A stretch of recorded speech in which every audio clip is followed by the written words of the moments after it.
तुम मेरी बड़ाई करने के लिए ऐसी बात कर रहे हो। जबकि मंदोदरी ने उस समय बहुत समझाया था, पर रावण की समझ में नहीं आई बात। क्योंकि समझ में तब आती है बात जब हम पर प्रभु की कृपा हो, और प्रभु की कृपा ही जब हमसे उड़ जाती है तो बात उल्टी ही समझ में आती है। मंदोदरी ने बहुत समझाया है पर वहां समझ में नहीं आई है। अगले फिर कही गई है, भगवान राम ने अंगद से कही, काज हमार तासे तो रिपजन करो पद कैसे, हमारा काम बन जाए और रिप का भी हित हो, ऐसी जाकर बात करना है। निज निज ग्रह गए आओ सिपाही, बरनत प्रभु बत कही सुहाई। ये अयोध्या कांड, वो उत्तरकांड में चौपाई है, जब भगवान राम सारे प्रजावासियों को बुलाते हैं, उनसे एक एक से अपने दिल की बात कहते हैं, उनके दिल की बात सुनते हैं। ऐसा मृदुल स्वभाव, ऐसा सुंदर स्वभाव भगवान का देखकर घर जब गए हैं तो आपस में बातें करते जा रहे हैं कि कितने सुंदर मेरे प्रभु राम हैं। तो इस प्रकार से 7 बार बत कही शब्द आया रामायण के अंदर, पर किसके कारण में आया है कि परमार्थ के रास्ते पे चलने के लिए, परमपिता परमात्मा से मिलने के चलने के लिए।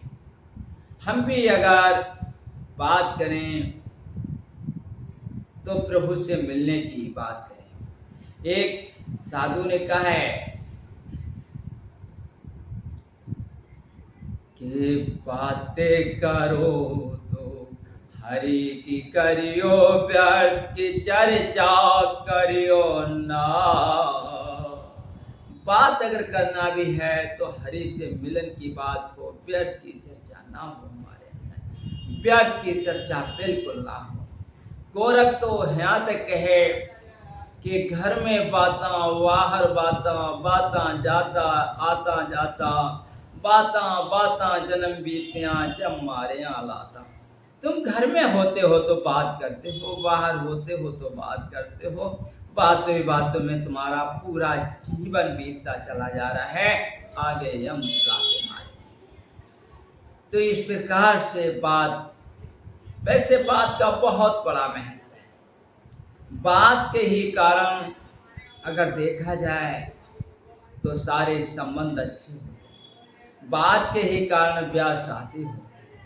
बात का बहुत बड़ा महत्व है, जिसकी बात नहीं उसका कुछ नहीं। और पावन प्रभु से मिलने की बात चल रही है।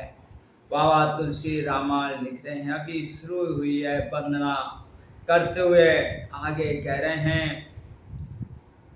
अपनी कविता के बारे में कह रहे हैं, अपनी रामायण के बारे में कह रहे हैं कि कविता रसे गाना राम पदने हो, के कविता रस गाना ही राम पदने हो, दिन कहू सुगदा हसरा से हो, कविता रसे गाना राम पदने हो, तेने कहूँ सुखदा आसरा से हो। बाबा कह रहे हैं, ना तो कविता में, कविता के वो रसिक हैं, कविता में भी कोई रस नहीं है हमके लिए, और ना राम पद ने, वो ना भगवान के चरणों में प्यार है। ऐसे इंसानों के लिए ये जो है दिन को सुखद हास रसे हो, ऐसे इंसानों के लिए कथा हंसी का सेवा है। इसको सुनकर ऐसे इंसान हंसेंगे ही, और उनके लिए हंसी का सामान काफी है, क्योंकि इंसान तब हंसता है किसी को देख करके जब उसके अंदर ज्ञान की कमी होती है। और ज्ञान तो बहुत है संसार में, हर प्रकार के ज्ञान, पर स्वयं का ज्ञान नहीं है। मैं कौन हूँ, मुझे क्या करना है, मैं क्या कर रहा हूँ, मैं कहाँ से आया हूँ, मुझे कहाँ जाना है। इन सब चीजों का जब तक ज्ञान नहीं है तब तक इंसान का जीवन बेकार है। एक जगह लिखा भी है कि नाना शास्त्र पठेन लोके नाना देवत पूजनम आत्म ज्ञान बिना पार्थ सरब कर्म निरतकम। अनेकों शास्त्रों का आप अध्ययन कर लो, उन्हें कंठस्थ कर लो, अनेकों देवताओं की आप पूजा कर लो, और अगर ये आत्म ज्ञान नहीं है तुम्हारे अंदर, आत्मा का बोध नहीं है तुम्हारे अंदर, आत्मा की आंख नहीं खुली है तुम्हारे अंदर, तो अभी प्यारे प्रभु तुम्हें अगर प्यारे नहीं लगे हैं तो सब कर्म निरर्थक। जो कुछ तुम कह रहे हो, जो कुछ तुम सुन रहे हो, जो कुछ तुम बोल रहे हो या कहीं भी जा रहे हो, सब बेकार है, क्योंकि असली बात तो अभी तुम्हारे अंदर बैठी। तो अगले और बता रहे हैं कि भाषा पानेता घोर बात मोरे के भाषा पानेता घोर मात मोरे हसवे जोगा हसे नाही खोरी। भाषा बनेता और बोरा मात मोरे हसवे जोगा हसे नाही खोरी। हो भैया हो हसवे जोग हसे नाही खोरी। कह रहे हैं कि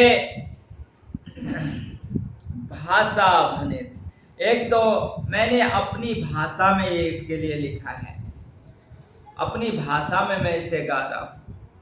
एक तो और दूसरे मेरी मति जो है वो भोली है, मेरी बहुत चतुर मति नहीं है, बहुत अच्छी मति नहीं, भोलेपन की मति है। कह रहे हैं कि हंसवे जोग हंसे नहीं खोरी। अगर ऐसे लोग हंसेंगे भी जो खल है, वो हंसे, उन्हें हंसने की छूट है, उनके लिए कोई खोट नहीं मेरी तरफ से, यानी उनके लिए माफ कर दिया है बाबा तुलसी ने जो हंसेंगे। एक हम हैं, अगर हमारी कोई अच्छी बात को गलत कह दे तब समझ लो यह हमारे तो विरोध का ठिकाना ही नहीं रहता। हमें अपने ग्रंथों से सीखना चाहिए, हमें इन ग्रंथों के लिए अध्ययन करके अपने जीवन में उतारने लायक अपने काम की बातें अपने जीवन में ले लेनी चाहिए, जिससे जीवन का रस मिल जाए, जिससे जीवन में सुंदरता आ जाए, जिससे जीवन में एक जो कुरूपता है वो समाप्त हो जाए। जीवन में आप कितने सफल हैं इसका महत्व नहीं है, पर आप जीवन को कितना सुखद बनाए हुए हैं, अपने और संसार में आप कितना सुख दे पा रहे हैं लोगों के लिए। ये बोलने के द्वारा, देखने के द्वारा, चलने के द्वारा, खाने के द्वारा, हर तरीके से अगर आप अपने समक्ष जो भी तुम्हें मिले उनके लिए अगर आप सुखपूर्ण हो तब जीवन अच्छा है, ठीक है।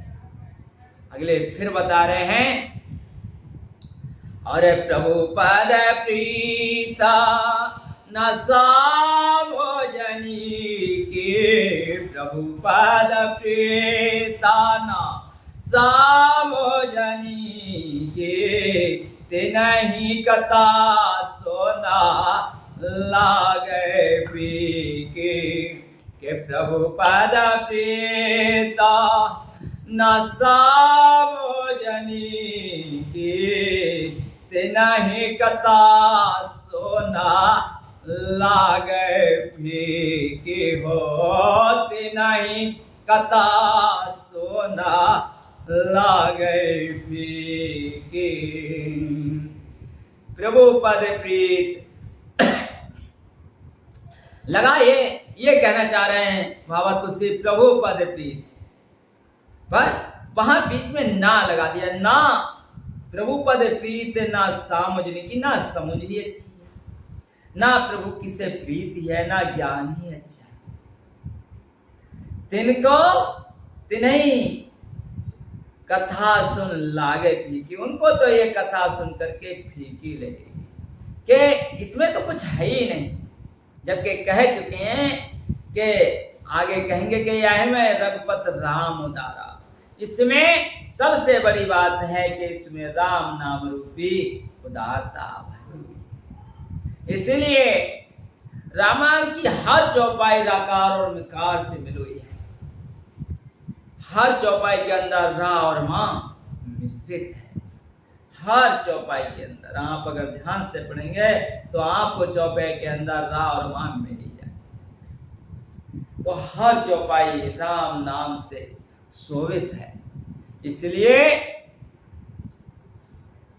अगले समझाने की कोशिश कर रहे हैं कि हारे हारे पादाराता मातना कुतारा के, हरि हर पादा मातरा देना कुतारा के,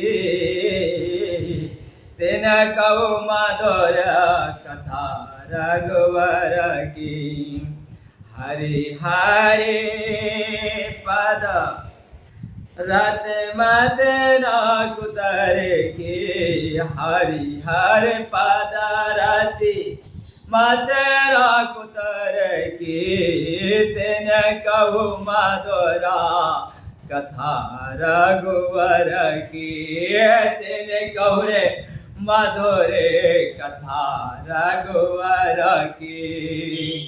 हरि हर पद की, हरि विष्णु भगवान हर शंकर भगवान, दोनों के चरणों में जिनकी प्रीत है, मत में बिल्कुल कोई तर्क नहीं है, दिन में कोई भेद नहीं है, दोनों एक समान जो देख रहा है। तो ऐसे इंसान को ये भगवान की कथा, रघुवर की कथा बड़ा मधुर है, बड़ा सुख देने वाली है। वैसे भी हरि और हर का बड़ा विस्तार पूर्वक वर्णन है। शिव जी की तो अगले पूरी कथाएं है इसके अंदर। तो हम कितना इससे सीख पाएंगे ये हमारे ऊपर निर्भर है। इसे सुनना ही नहीं है, बल्कि मुझे अपने गुरु महाराज जी के वो शब्द याद आ रहे हैं। वो कहते थे कि पूरा समुद्र उठा के पी लो पर होठ भी ना भीगे, यानी कि पीते चले जाओ, पीते चले जाओ। इस कथा को अपने जीवन का एक अंग बना लो। इस कथा को जीवन में ये कथा आपके रस जाए, पच जाए, हजम हो जाए, ऐसी प्रभु की कृपा हो जाए। तब अगले क्या बता रहे हैं? रामा भगाता और पूसाता जिए जानी हो, राम भगाता पूसाता जिए जानी, सुने है सुजाना सराहे सुबानी के, राम भगाता पूसाता जिए जानी, सुने है सुजाना सराहे सुबानी, सुनी है सजना राम भगत भूषित जिए जाए। वाणी के लिए वाणी किस चीज से सजाई जाती है? भूषण पहराए दिखा रहे हैं बाबा तुलसी चौपाई के अंदर। भूषित भूषणों से सजुई है। किस चीज से? राम भक्ति रूपी जो भूषण है, ये पूरी कथा में वो सजा हुआ है, सुधरा हुआ है, संभला हुआ है। यानी कि अगर हमारी वाणी भी हमें वास्तव में सजाना है और प्रभु के मार्ग पे चलना है, तो अपनी वाणी को सजाया जाए ज्ञान के द्वारा। वो ज्ञान जिसमें राम हमें दी जाए, वो ज्ञान जिसमें मुझे अपना स्वयं का बोध हो जाए, इससे हम अपनी वाणी को सजाएं। वो ध्यान कि जिसके द्वारा हमें सही सही ध्यान हो पाए। वो प्रेम जिसके द्वारा परमात्मा से लौ लगे। ये इस प्रकार से अपनी बाड़ी को सजाया जाता है, भूषित किया जाता है। बाबा तुलसी कह रहे राम भगत भूषित ये जानी। मैं राम भक्ति से इस वाणी को भूषित समझ करके, इस कथा को सजोई समझ करके भूषत जिए जानी, सुनिए सुजन सराहे सुबानी।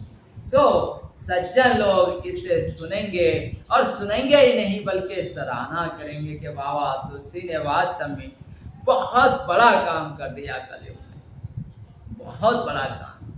अगर देखा जाए तो जो काम त्रेता में आकर मेरे प्यारे राम ने किया, बाबा तुलसी ने रामायण लिखकर हम सब लोगों के लिए वही काम कर दिया। इसलिए जो इसे ध्यान से सुनता है व पढ़ता है वह भवसागर से पार हो जाता है। कह रहे हैं अगले, कावा ना हो नाही चतुरा कहावऊं, कावा ना हो नहीं बचना प्रभु कभी ना हो नहीं बचना प्रवीणु कवा नहीं हो ना बचना प्रवीणु सकला कला सवा विद्याहीनु सकला कला रे सवा विद्याहीनु गावे ना हो नहीं बचना प्रवीणु सकला कला सवा विद्याहीनु। हे भैया, ना तो हम कवि होना चाह रहे हैं, बाबा तुझसे लिख रहे हैं, ना मैं कोई बहुत अच्छे तरीके से इन शब्दों को कहना जानता हूं, वचनों में कोई मेरी बहुत बड़ी प्रवीणता नहीं। सकल कला, जितनी कला है, बोलने से लेकर, लिखने से लेकर, देखने से लेकर, वैसे 64 कला है और वो सारी कलाओं से मैं हीन हूं। कह रहे हैं सकल कला सब विद्याहीन, वो जितनी विद्याएं हैं, 14 विद्याएं हैं, 64 कला है, मैं इन सबसे हीन। अपने लिए सामर्थ्य होने के बाद भी बाबा तुलसी की नम्रता देखें कि किस प्रकार से वो अपनी हीनता, अपनी दीनता प्रसाद के रूप में हमें परोस रहे हैं। हम इस व्यंजन को किस प्रकार से ले रहे हैं ये हमारे ऊपर निर्भर है। ये हमारे ऊपर निर्भर है कि हम इसे कितना अपने हृदय में उतार पा रहे हैं, ये हमारे ऊपर निर्भर है। अगले कह भी रहे हैं, अरे आकारे आराथा अलंकृत नाना, आकारे आराथा अलंकृत नाना, छंदा प्रबंधा अनेक विधाना, के छंदा प्रबंध अनेक विधाना। अक्षर ऐसे आखर, ऐसे अक्षर हो जिनमें अर्थ भरा हो और अर्थ ऐसा हो कि जो अलंकारों से सुसज्जित हो, अलंकार से सुसज्जित हो वाणी, अलंकारों से सजी हुई हो तुम्हारी वाणी। ऐसी कविता होनी चाहिए, छंदों से लिप्त हो, प्रबंध जिसमें खूब अच्छे ढंग से किया गया, अनेक प्रकार का विधान जो है होना चाहिए, भाव भेद रस भेद अपारा, कविद दोष गुण विविध प्रकारा। कविता में बहुत से दोष भी हैं। कौन कौन से?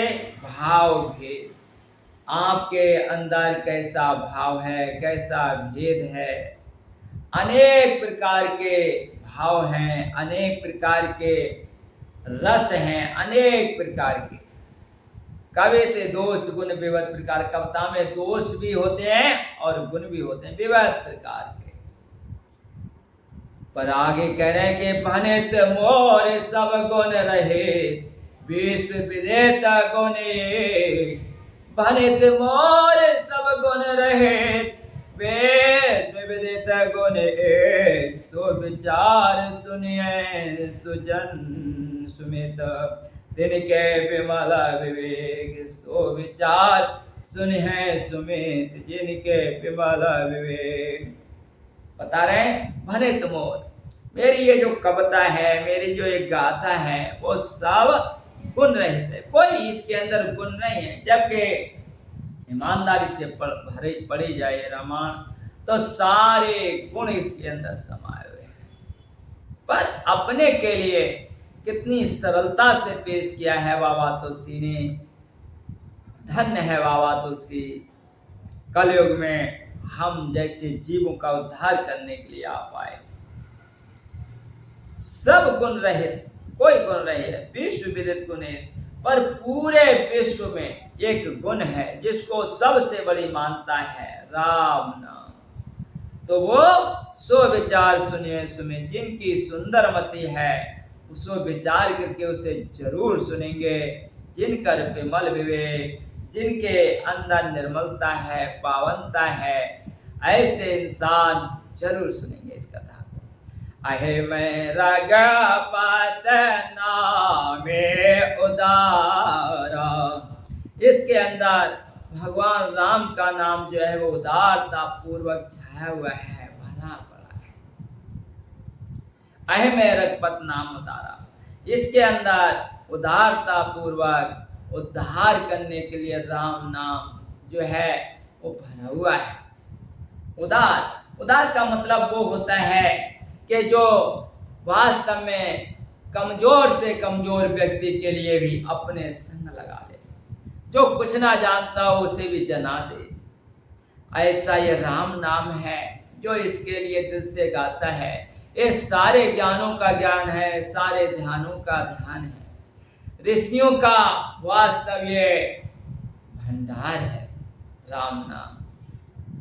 ऋषि लोग इसी का भंडारण करते हैं, इसी को बार बार गाते हैं और गाते नहीं थकते हैं। इसलिए ये उदार है और अति पावन पुराण सुरसार। और ये अति पावन है, एक तो पावन होता है पर ये अति पावन है, यानी पुराणों का, श्रुत माने वेदों का, सबका सार है इसके अंदर। राम नाम सबका सार है। और कह रहे हैं कि मंगल भावना अमंगल हारे हो, मंगल भावन अमंगल हारे। उमा सहित जय जपता पुरारी हो, उमाले सहित जय जपता पुरारी। ये राम नाम कैसा है, कितना उदार है कि मंगल को करने वाला है, अमंगल को हरने वाला है। ये पूरी तरीके से अमंगलता को हर लेता है। मंगल करण, मंगल को ये करने वाला है। और क्या है कि उमा सहित भगवान शंकर जी, माँ पार्वती जी सहित इस नाम को जपते रहते हैं, जपते रहते हैं, जपते रहते हैं। ऐसे नाम स्मरण की हमारे अंदर भी लगन लग जाए, हमारे लिए भी राम कथा सुनकर राम नाम प्यारा लगने लगे। मेरा केवल यही उद्देश्य और इससे अगले कुछ नहीं, मैं इससे अगले कुछ नहीं जानता। मेरा एक ही मकसद है कि रामायण सुनी जाए, समझी जाए, पर उससे बेहतर ये बात है कि इंसान राम नाम का रसिया बन जाए, राम नाम की पूंजी अपने अंदर बढ़ाना शुरू कर दे। तब ये सुनना सफल है, तब ये बोलना सफल है, तब ये देखना सफल है। ऐसी अगर हमारी रहनी करनी होती है तब हम मानेंगे कि हमने राम कथा सुनी, राम कथा में हमें रस आया, जो रस हमारे जीवन को निर्मल बना रहा है, पावन बना रहा है। और ऐसा अगर हमारा जीवन बन जाता है तब समझ लो हम निश्चल पूर्वक इस जीवन में जीते हुए। एक बात खूब गौर से आप सब लोग सुन लें कि हमारे लिए एक ही उद्देश्य हो, जीवन में एक ही लक्ष्य हो कि राम के हम किसी प्रकार बन जाएं। ये उद्देश्य, ये लक्ष्य लेकर अगर हम चलते हैं तो जीवन हमारा मधुर है, जीवन हमारा निर्मल है। ये बात कहने सुनने की नहीं, बल्कि हमारे जीवन में पूरी तरीके से उतर जाए कि मेरे लिए इसी जीवन में राम से मिलना है। तब अपने अंदर से रह के भगवान की याद आती रहे, भगवान तुम्हारी याद को सुनने वाले बन जाएं, समझने वाले बन जाएं और अपनी कृपा हम पर बरसा कर अपने सानिध्य में हमें रखने योग बना ले। यही हम सबके अंदर होना चाहिए। इन्हीं शब्दों के साथ सबको मेरा दुआ आशीर्वाद।